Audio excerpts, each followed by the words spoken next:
Well, this is interesting. I was just watching this UFO documentary. I guess it's from the 80s or so. Um, but wow, it's from the 80s and they're showing footage like exactly like what I have. I'll show you where. But as There's, time went there's, on, we realized we couldn't catch them. So maybe we can take pictures of them and discover something that way. A year and a half later, the lights returned and mutilations were still going on. So we arranged with the Honeywell people in Denver to borrow a 1100 millimeter Lentar lens from them. And I got some high-speed recording film from Kodak. And then we sat and we waited, hoping that the lights would come back and we'd have a chance. And finally that chance came. It was a stationary object that we saw for approximately 30 to 45 minutes, and the resulting shots were interesting to say the least.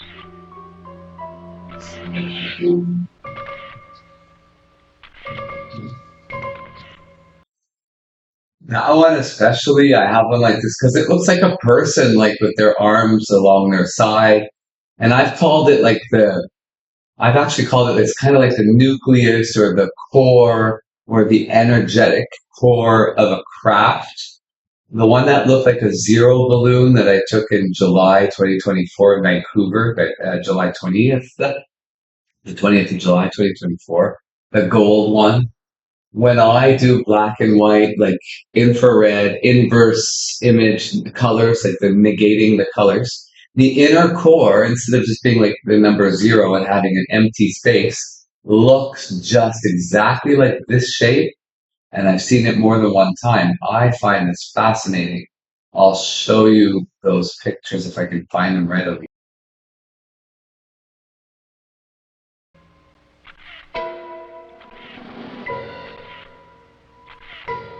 Shortly after these final exposures, the object just disappeared. It was almost like somebody hit a light switch and it was there no longer. What are these unidentifiable lights? What is their nature and their purpose? Why have they appeared in the night skies immediately prior to the discovery of mutilated cattle? How many more animals will die before the mystery is solved?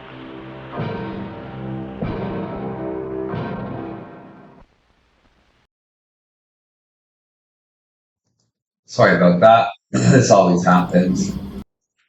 This press of a key, and then I can't find my page up and page down on my laptop. One second.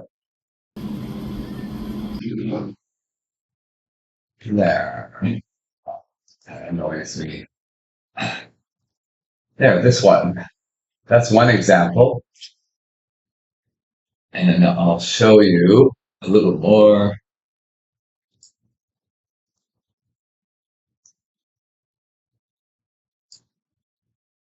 YouTube. Let me see.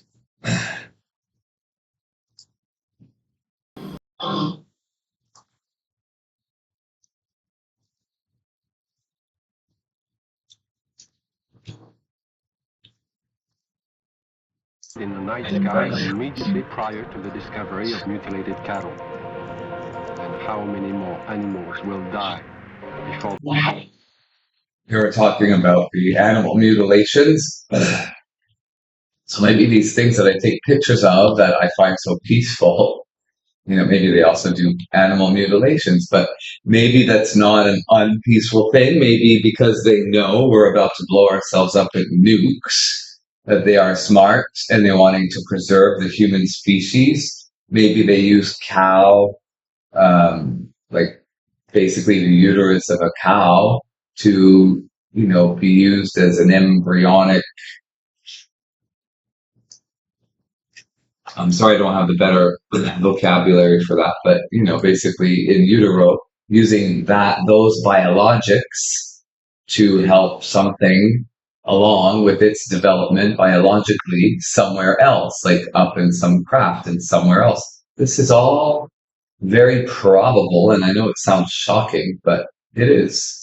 5 minutes, and the resulting shots Shots were were interesting to say the least.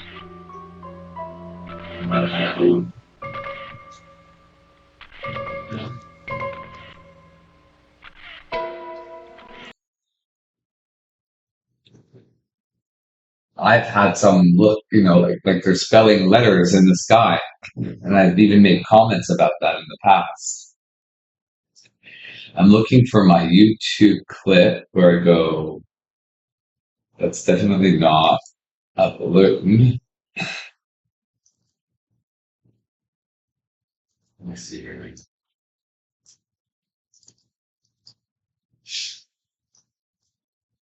This is my own phenomenon video. So much for 100 megabit internet. It's very slow, actually. Well, there's a flying twig in front of my home in Vancouver. The night before, I had seen a cloud formation that reminded me of a tuning fork. The next morning, these images are taken from video. It's like a bunch of flying tuning forks out the window looking, and I don't know what they were. And I actually am looking forward to getting another infrared camera, because when you have time to analyze infrared camera playback, likely you find very interesting things. If it's, pointing somewhere outside or something happened here. So it might be hard to find, but that's the craft where it had an inner core. And it's hard to see here. This would be the head of it, and then the shape here, but it's not highlighted in a different color, so you might not be seeing it right away.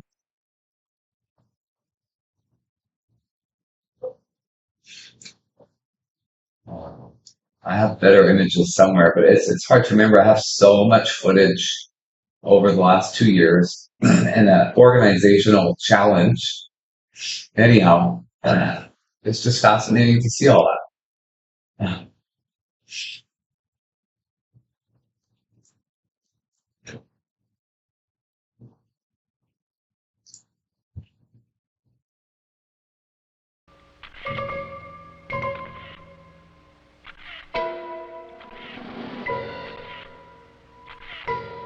Shortly after these final exposures, the object just disappeared. It was almost like somebody hit a light switch and it was there no longer. What are these unidentifiable lights? What is their nature and their purpose? Why have they appeared in the night skies immediately prior to the discovery of mutilated cattle? And how many more animals will die before the mystery is solved?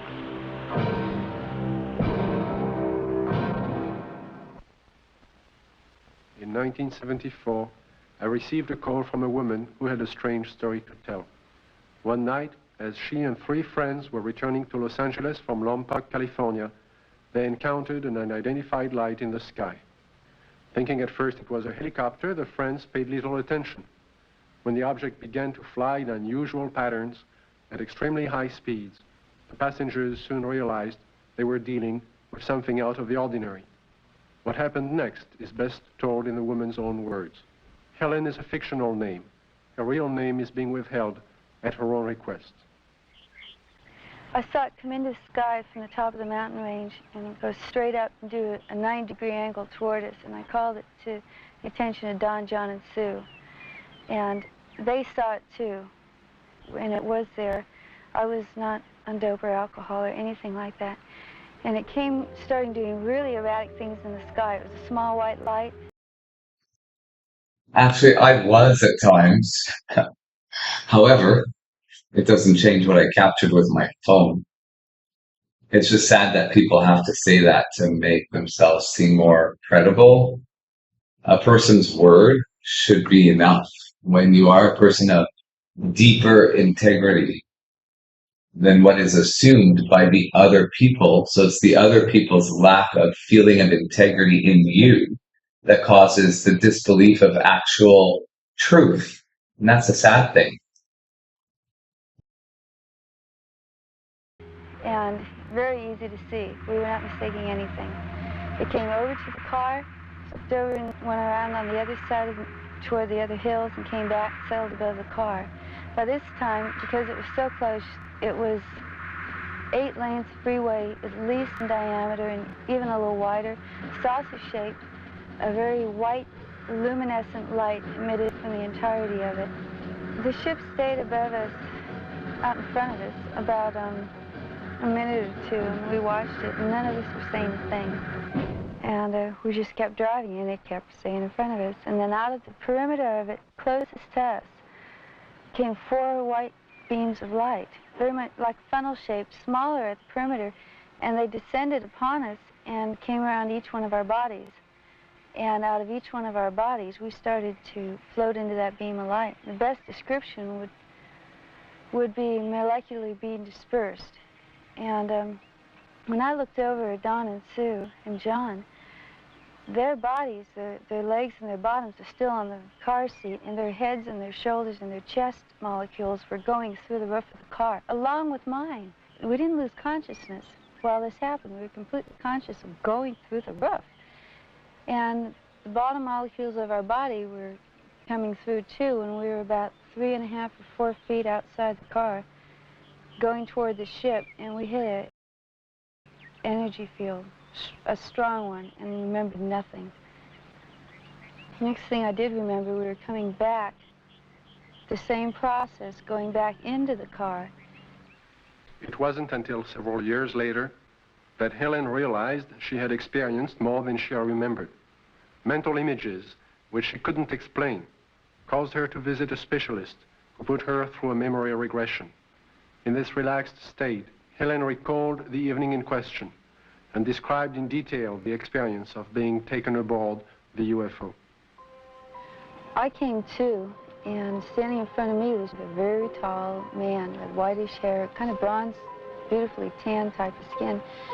And he had a long type of robish gown on, and he was looking at me, and very, very friendly. And he said he supposed I'd like to know what we were doing here. And I looked around, and I did want to know. There was a huge room that we were in that had a hallway off the front and a hallway off to the side. And there were round curved hallways. The room was very light. Iridescent light radiated all over, but you didn't see a light bulb anywhere. In fact, you didn't see hardly anything except for the swivel chairs we were sitting in. And he proceeded to help me up, and then we walked together over to the screen in front of us, across the room, and he showed us some information, pictures, and it was very cordial and very easy to talk with. The man spoke to me in English, but concurrent with everything he said was a great deal of telepathic communication, and it was completely peaceful feeling. It all made sense.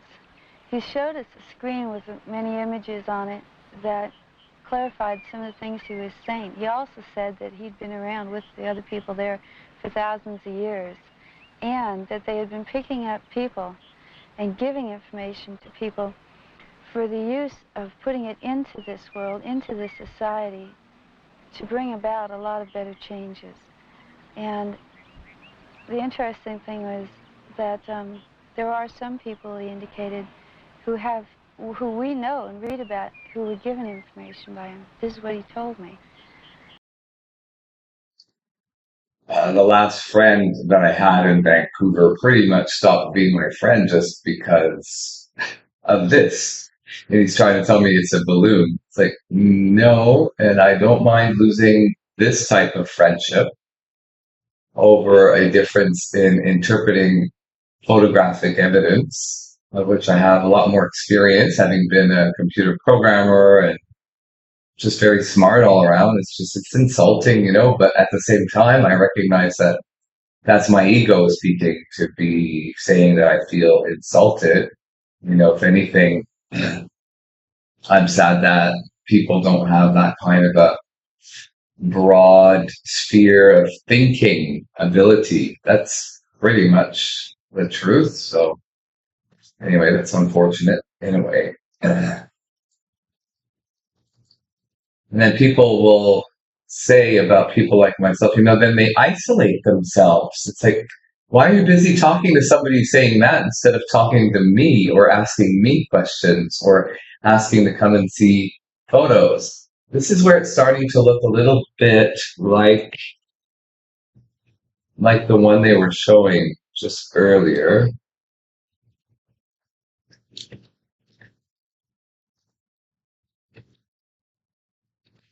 It's still hard to find the exact core, but I've got really good images of the core of it being. Well, I'll just take a look here.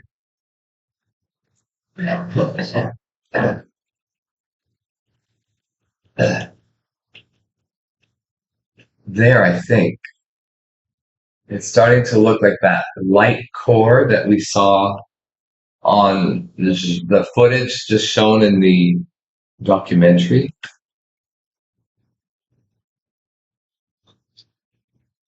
This part here I'm talking about, it's just I'm not able to get the colors the way I want. I need to develop more expertise with the software.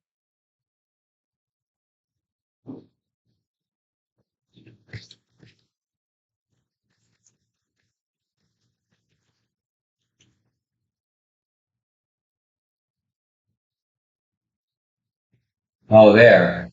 Actually, it is. It's the reflective part.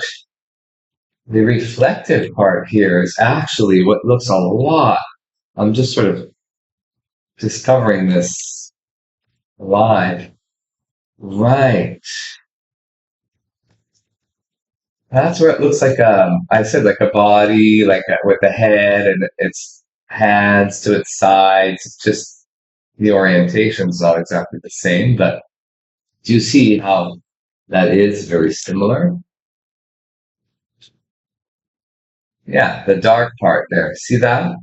Well, I was calling it the core, but I've also seen the same shape in the center here in other images, which led me to think of it as a core, like an energetic core.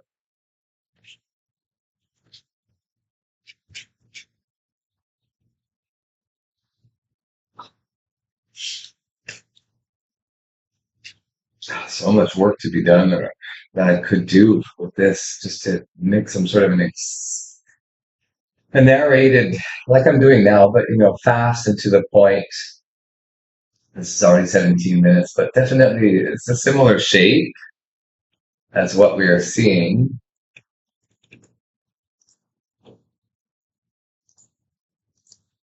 with this girl just before there. There. What we were doing was prepared. We realized the lights were Kodak. It was a stationary object. We saw it for approximately 30 to 45 minutes, and the resulting shots were interesting to say the least. Yeah, I've got all kinds of shots like this, like that too.